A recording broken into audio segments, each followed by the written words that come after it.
would you do if you were putting yourself through school while working at an athletic wear shop? You love to travel, you're very smart, and you just can't wait to begin the next phase of your life. But little do you know, it'll be cut down by somebody that you see on a very regular basis. And this person will do everything they can to cover it up. Hello, my fellow divers, and welcome back to another episode of Crime Dive, where we take a deep dive into crime. I'm your host, Lexi. Thank you so much for listening and watching. If you're new, welcome to the water. We're so happy to have you. If you're returning, welcome back to the water. We missed you, and thank you for coming back to take another deep dive into crime with us. Please check out our episode description. There you can find the links to my TikTok and Instagram, a link to help us out over here at Crime Dive, as well as the links to my special connection form and a case request form. You can also find my email in the episode description for any business inquiries. And like I said, I'm still looking for editors, so if you guys know anybody or if you are interested, please feel free to send me an email at crimedivepodcast9@gmail.com. Today we are going to be talking about a pretty shocking case. This case also took place in the DMV near where I'm from. I'm not choosing these cases on purpose. The first case I did about that, which was one of my last videos that I just did, you can go ahead and watch. It's called Hate Crime in a Hair Salon. That was actually requested in my case request form, which is why I did it. But this one I've actually been meaning to do for a really long time. It turns out in a way that you would absolutely never expect. And it was a really big deal around the time that it happened in this area. We are going to be talking about the brutal murder of Jayna Murray. But with that, let's get right into the case. Jayna Troxell Murray was born on November 22nd, 1980 in Wichita, Kansas. Her parents' names were David and Phyllis, and she had two brothers named Hugh and Dirk. Jayna was described as somebody who really liked to live life on the edge. She loved animals, she loved traveling, she loved dancing, and she was just overall an incredible woman. She was the type of woman who really took the bull by the horns, and she just lived her life in a very free-spirited way. She attended the Madrid, Spain campus of St. Louis, Missouri for 2 years before coming back to the States to attend George Washington University in Washington, D.C. She graduated in 2003 with a bachelor's in international marketing and business. In 2009, she earned a Master of the Arts at Johns Hopkins University, also located in D.C. And she was pursuing another master's for business administration from the same school. Jayna was very smart and she really valued her education, and she wanted to further herself as much as she possibly could. And she just was a very successful young woman. Now, while she was pursuing her second master's, she was living in Arlington, Virginia, and working at a Lululemon athletic store in Bethesda, Maryland. Lululemon, in case you don't know, it was really big around the early 2010s. It's a high-end athletic apparel store that's mostly known for their leggings. I remember I used to want Lululemon leggings growing up, and my mom was like, absolutely not. They're expensive. You don't need high-end leggings, but I remember wanting them so bad. Jayna was working at Lululemon, she was putting herself through school, and she was just continuing to build her own success. But all of this would come to a very violent end. On the morning of March 12, 2011, police receive a call from the manager of the Lululemon store that Jayna worked at, a woman named Rachel O'Ertley, and she called saying that there were two people found at the back of her store, and they were in bad shape. 911, what is the emergency? Hi, yes, I just called 911 to come, and there's two dead people in the back of my store. There's a woman that's alive, and she's breathing. Tied up? She's tied up. Okay, and you're saying that there's one person is dead? One person seems dead, and the other person is breathing. I need an ambulance right away. Did you see anything, or this is all? No, I didn't.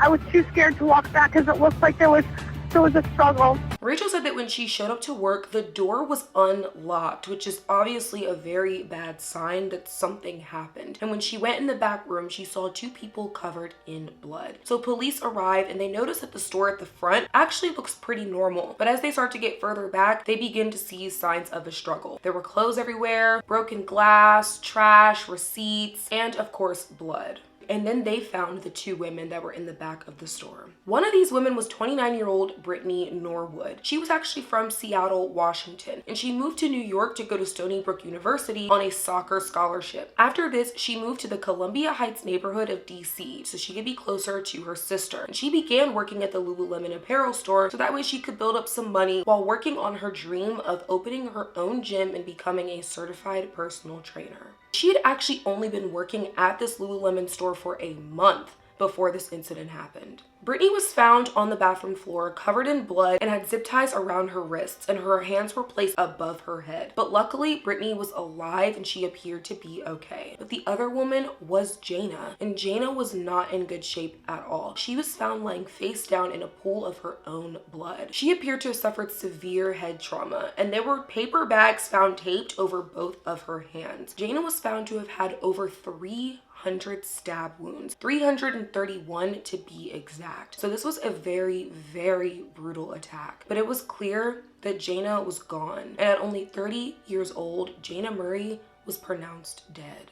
And this was such a huge loss of life. Jayna was becoming very successful and she was working towards even more success. So to have been cut down in her prime was heartbreaking for her family. And Jayna's injuries were so bad that her family had to have a closed casket service. Now, this crime was pretty shocking, specifically for this area, because Bethesda is a very safe area and a lot of violent crimes do not take place whatsoever. So for two women to have been brutally attacked in a store on Bethesda Row, which is a row of very high-end stores, it was just shocking for a lot of people to hear. Police decided to assess the scene and they found that the safe in the store was completely empty. And it was at that moment that they realized this was definitely a robbery gone wrong. Brittany was taken to Suburban Hospital where she was treated for her injuries, but she was expected to make a full recovery. Detectives wanted to speak to her immediately so they could figure out what she knew about what happened that night. But the first thing Brittany did was ask how Jayna was doing because she had no idea that she was gone.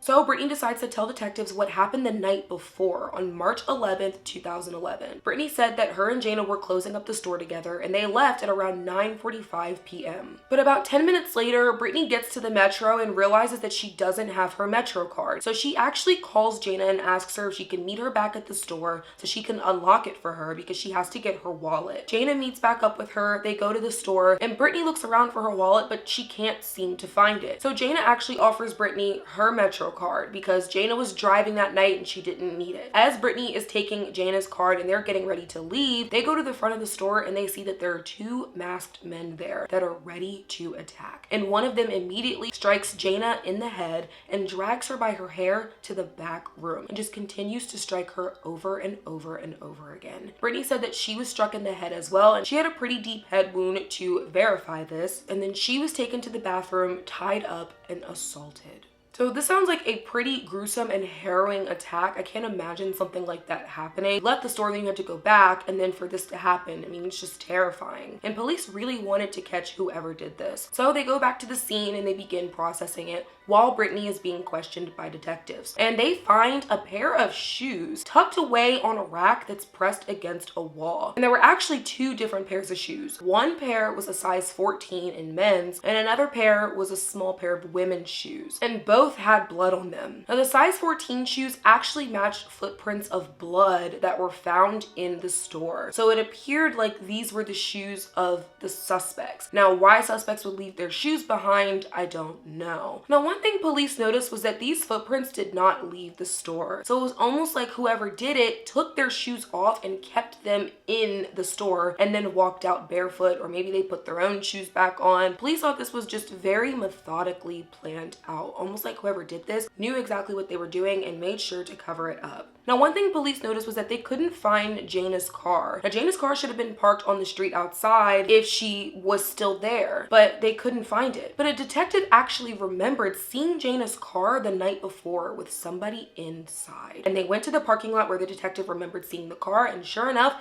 they found Jayna's car, and it was just sitting in this parking lot vacant. So they decided to impound it and test it for forensic evidence to see if they could find anything significant, because somebody had to have moved that car. Jayna was found in the store, so who moved her car? Police wanted to look at any surveillance footage from the surrounding area to see if they could find out who possibly walked into the store that night. But there weren't a lot of surveillance cameras in this area on Bethesda Row because it was such a nice area. The only store that had surveillance was actually an Apple store right next to the Lululemon. Because they were a tech company, they sold very high-end merchandise, they needed a security camera. So police review Apple's security footage and they see two men wearing all black and knit caps walking past the Apple store and past the Lululemon. Now, you couldn't tell if they actually went inside or not, but they walked past and they seemed to match the description that Brittany gave. Police decided to do a stakeout of the area and see if they could find two men very similar walking past the Lululemon store. And sure enough,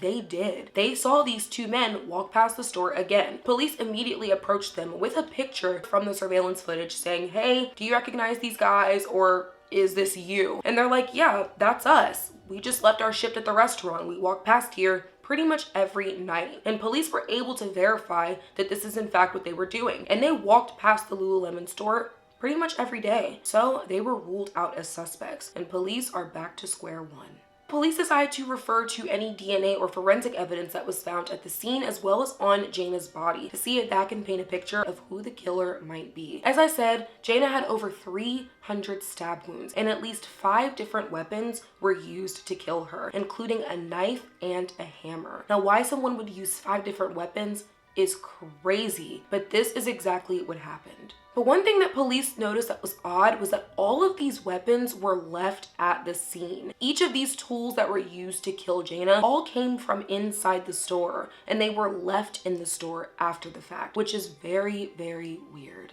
Nonetheless, Jayna's injuries were extremely brutal. And the final blow that killed Jayna was actually a stab to her back that severed her spinal cord. So Jayna was actually alive for majority of the wounds that were inflicted on her, which I cannot imagine the torture and the pain and fear that she must have felt. Sounds like whoever did this really wanted to hurt her before they actually killed her. So it almost sounds personal. Police put out a $125,000 reward for anybody with information leading to an arrest in the case, and they were actually getting some calls about local people who some people believed might be responsible, including one for a man named Keith Lockett. Now, Keith Lockett was a local homeless man who was known to hang out at a local bar every night, but people noticed that the night Jayna was murdered, Keith wasn't at this bar, and someone else who knew Keith said that he saw him walking down the street with another man that he had never seen him with before. They were both carrying backpacks, and it just looked a little weird. Now, Keith was always known to carry a backpack with his belongings in it, but they just said there was something about the guy that he was with that just gave them a pretty bad feeling. So police wanted to find Keith and talk to him, and he was actually located at a hospital about 10 miles away from the Lululemon store. And when they got there, Keith was in pretty rough shape. His face was bloody and swollen, his clothes were bloody. It looked like he had been involved in a pretty serious altercation, and given Jayna's injuries, she actually fought her attacker for about 10 minutes. So it's possible that whoever did this to her would probably look like they had been in a fight. Police wanted to question Keith and figure out what he knew and where he was that night. But they noticed that Keith seemed to have some cognitive issues, almost as if it was a little bit difficult for him to form a sentence enough to even tell them what happened. So police weren't sure if he was their guy because it took a lot of methodical planning to kill Jayna the way she was killed. And police just had a hard time believing that Keith may have even been capable of doing this. Now, as far as the blood on his clothes, it was actually fresh, but Jayna had been dead for about 2 to 3 days, so her blood would have been dried. The blood on Keith was fresh. They just realized that it didn't really line up. He wasn't their guy, so they ruled him out as a suspect. Police decided to revisit the crime scene for answers because that was pretty much the only thing that they were absolutely sure of, because that's how things were found. And they decided to call in a forensic specialist to look over the crime scene because they were completely stumped. And the forensic specialist came to the conclusion that some things were not adding up. Specifically, what they found at the scene was not adding up with Brittany's story. First of all, the way Brittany told the story, there had to have been at least 3 people in the store when her and Jayna were attacked, because there was her, there was Jayna, and there was whoever attacked them. But they could not find any more evidence that no more than 2 people were in the store at once. And this had a lot to do with the footprints that they found. It was just really not making a whole lot of sense. Police decided to speak to Brittany once she was released from the hospital and ask her to retell the story because they wanted to make sure that they had all the information. And she tells the story pretty much exactly the same way, but she does add a new detail that police think is pretty interesting. She said that at one point the attackers actually placed her on top of Jayna's body, and they said the reason that they kept her alive was because she was cute and fun to mess with. Now, when police asked her why there was any reason why shoes would be found in the store, she said that they had 2 pairs of shoes that women would wear while their leggings were being altered, so that way they could be altered correctly. And with that, Brittany gave her statement and walked out. But detectives just had a very weird feeling. They felt like something just wasn't adding up about Brittany's story at all. They felt like she was trying to create such this huge outlandish story and try to bring up the worst of criminals. She said the criminals were racist, they were assaulters, they put her on top of her dead coworker's body, they said all types of things to her. It was almost like she was creating a movie character with these attackers. I mean, just trying to describe the worst person possible. And police just started to figure out that it was just a little hard to believe that this was actually how things went down. They also felt like it was really weird that everything used to attack both her and Jayna was found inside the store and left there. It almost sounds like an inside job. Why would somebody come to rob a store with no weapons, and then whatever weapons they use, they leave them there? I mean, wouldn't you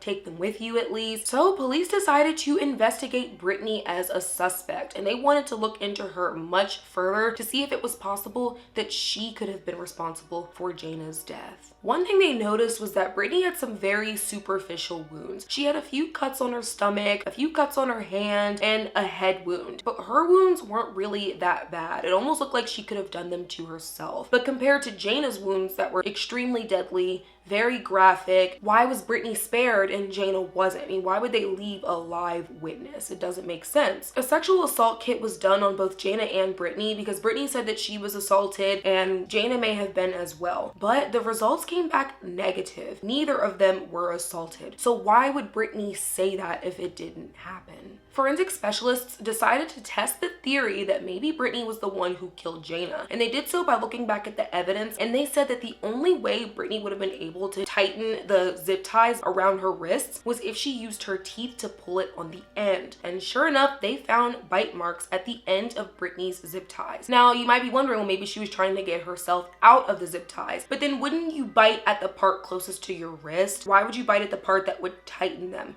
I mean, biting at the bottom doesn't help you get out at all, so why would you do that? Police also looked back at the way Brittany was found, and like I said, she was found with zip ties around her wrists and her arms above her head. They said that she almost looked like she was posing. Clearly, Brittany was not injured enough to not be able to move or be killed. So why did she just lay there all night? And why didn't she get up and try to save herself or Jayna? Because by this point, the alleged attackers, they're gone. They did what they did to her and Jayna, and then they left. So why wouldn't you get up and do something about it? I mean, Brittany just laid there all night waiting for somebody to open the store and call 911. That's just weird. I mean, why wouldn't you get up if you could? After reviewing the footprints again, police believe that Brittany used the size 14 shoes that were found inside the store to create footprints in the blood to make it look like somebody else had done it, specifically a man. And forensic specialists actually noticed that the size 14 shoe prints were found pretty much directly on the same track as Brittany's shoes. It was like they were both walking at the same time while Brittany was putting these tracks in place. So it was just a lot of it that was not adding up. Police got Jayna's car back from forensic testing, and they found that there was blood on her steering wheel and her gear shift. And they believed that Brittany probably moved it after she killed her and then went back and staged that whole scene to make it look like they were both attacked. They also found a Lululemon hat on the car floor that had a spot of blood on it that seemed to align directly with Brittany Norwood's head wound. Almost like she'd put the hat on and took it off and left it in the car. 6 days after Jayna's murder, Brittany actually requested to speak to police because she wanted to give more details about that night that she didn't reveal at first. Now, this was pretty interesting. I don't think she knew she was a suspect by this point, but she might have figured that police were starting to get a little bit close to finding out that a lot of what she was saying wasn't adding up. So she decided to go back into the police station willingly and give more information and explanation to some of the concerns that she was probably thinking they had. And sure enough, she goes in there and she starts to add new details that she didn't say before. Like the suspects made her move Jayna's car. So I guess she figured they were probably starting to put 2 and 2 together. So she wanted to hurry up and go in and try to explain some things away. And she said that, yeah, they made me move Jayna's car. They told me that if I talked to anybody on the way there, that I was dead. That night played out prior to him sexually assaulting me and zip tying me. They made me move her car. Okay. I know where her car is. And they seemed to know where it was, where she was parked. Okay. They asked, they said, where are her keys? I have no idea. One of them punched me in my head and made me look through her coat and her bag for them. When I finally found them, they said if I was to pass anyone and open my mouth, I can consider myself dead.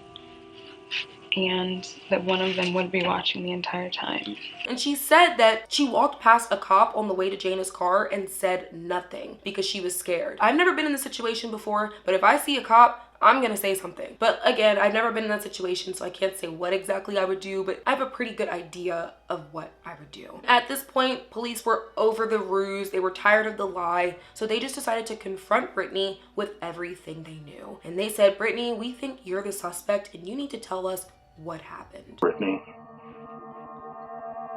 comes a point sometimes and we have to break down and get everything off of our chests. You gotta tell us what really happened. I'm telling you. Okay, because I know what really happened. I told you what really happened. Now, what you've done is you've concocted an incredible story that doesn't make any doggone sense. No. With the injuries that you have, they're self-inflicted. Yeah, they're self-inflicted. You did this to yourself. It's incredible that you want me or anyone to believe that you're lying like this overnight, haven't moved, okay? That's posed. Nobody in the world is going to believe this story. No one. He doesn't believe it. My boss doesn't believe it. When I tell your brother and your sister, they ain't gonna believe it. And your mother and your father, they're gonna say, bullshit. Can I go home? In a little bit, but how did it start? Come on, let's get this over with. Come on, baby, let's get this over with. Nah, But Brittany continued to deny everything. She said, I don't know what you're talking about. I was not involved. I didn't do this. And she stuck to her story, no matter how much detectives pressed her out. Now, Brittany actually came to the station with her brother and she asked police if she could speak to him alone in the room, and they allowed her to. And Brittany's brother's like, look, if you did this, you need to tell me, or I'm not gonna rat you out. We just have to get you a lawyer so we can figure this out. And Brittany just said, I don't want to talk about this here. Now, she didn't deny the fact that she did it to her brother. She just didn't say anything. She just said, I don't want to talk about it. You're less likely to lie to family members about things like this, so they were hoping that maybe she would reveal it to him, but she didn't deny it to him at all, which to police almost seemed like an admission of guilt. Police felt like if they let Brittany go, that she was probably going to run. By this point, she's been confronted with all of their suspicions. She's pretty much a suspect and she might flee. So that day on March 18th, 2011, Brittany Norwood was arrested and charged with the first-degree murder of Jayna Murray. Tonight we've arrested Brittany Norwood, age 27, for the murder of Jayna Murray. Ms. Norwood was an employee of the store and is the woman originally thought to be the surviving victim. Sure, Brittany probably wishes she hadn't gone to the police station that day because they didn't even have to go looking for her. She willingly came in to give them information, not knowing that all it was doing was adding to their suspicions. Now, when Jayna's family found out that Brittany was arrested for her murder, they were absolutely floored. They felt horrible for Brittany at first because they thought that she was a victim too. And they even considered sending her some flowers, making sure she was okay. So when they found out that she may have been responsible for Jayna's murder and concocted this whole story to make herself look like a victim too, they just could not believe it. I remember when this happened. It was very shocking. I mean, the fact that it even happened at all was scary, but to know that it was all just one big lie was definitely very crazy to think about. Police decided to speak to some workers at the Lululemon store that worked with Jayna and Brittany in order to get a picture of what type of employee Brittany was like. And it was not good. Brittany was known to be a thief. She was actually transferred from another Lululemon store for similar issues. And as soon as she got to the store that Jayna worked at, money and personal items from employees started to come up missing. Now, they didn't have any direct proof that Brittany was the one who did it, but everybody kind of assumed it was her because none of it started happening until she got there. Some of Brittany's former teammates actually came forward and said that they had a similar issue with her while they were playing together, specifically in the locker room. And everybody was always told to lock their lockers and be careful and wary of Brittany because she was known to steal. In fact, she was actually kicked off the team for it. Girls on the team that had known her longer than me had told me things like, watch your locker, keep it locked. She's been known to steal things. Police also learned a little bit more about the night that Jayna was killed, specifically when Brittany had to go back to the store and retrieve her wallet. They found out from a manager that the store had actually implemented a policy where employees had to check each other's bags before they left the store. And that night on March 11th, when Brittany and Jayna were working together, they both checked each other's bags. And the manager said that she actually got a call from Jayna saying that she had found a pair of Lululemon leggings in Brittany's bag that she hadn't paid for. Turns out Brittany had stolen a pair of leggings from the store, and when Jayna found them, she asked her if she paid for them, and Brittany said that she did. But when Jayna called the person who supposedly rung her up, she was like, I never rang her up for these. She never bought these. And at that moment, they knew that Brittany had stolen the leggings. So Jayna called the manager to report the theft, and police believed that this was Brittany's motive for killing Jayna. They think that Brittany lied about leaving her wallet in the store to get Jayna back to the store so she could convince her not to snitch. But when Jayna told her that she had already called the manager, it was at that moment that Brittany decided to kill her over fear and desperation of being fired. And then she just created this whole story of the attackers and made herself look like a victim so that way she wouldn't be suspected. They believe that she gave herself superficial wounds and she tracked the shoe prints through the store on purpose. And then she just tied herself up and waited until the morning. I can't imagine what was going through her head while she was laying there that night. To know what she had just done and then to have created that whole story, there's no turning back and you just have to lay there and wait until morning. And that's just such a wild scene to think about. On January 27, 2010, 10 months after Jayna's murder, Brittany Norwood was convicted of first-degree murder and sentenced to life in prison without the possibility of parole. And I remember when this flashed on TV and it came out that Brittany was convicted, and I was shocked. I mean, I was only 11 at the time, but I very much remember it because it was so crazy that the story flipped so suddenly. How she went from being a victim and a survivor to the murderer.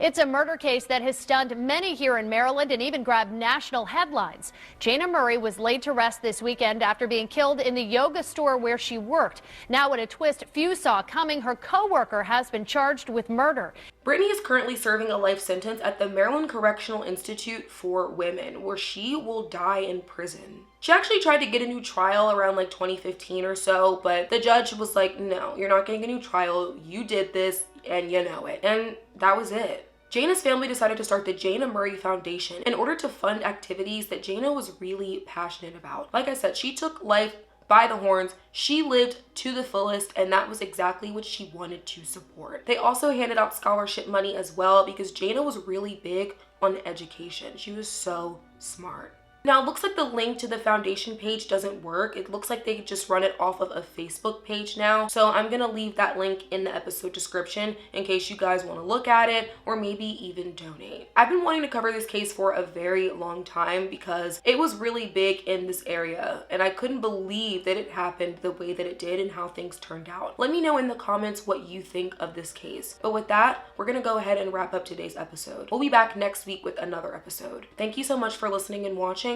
and I hope to see you in the water soon.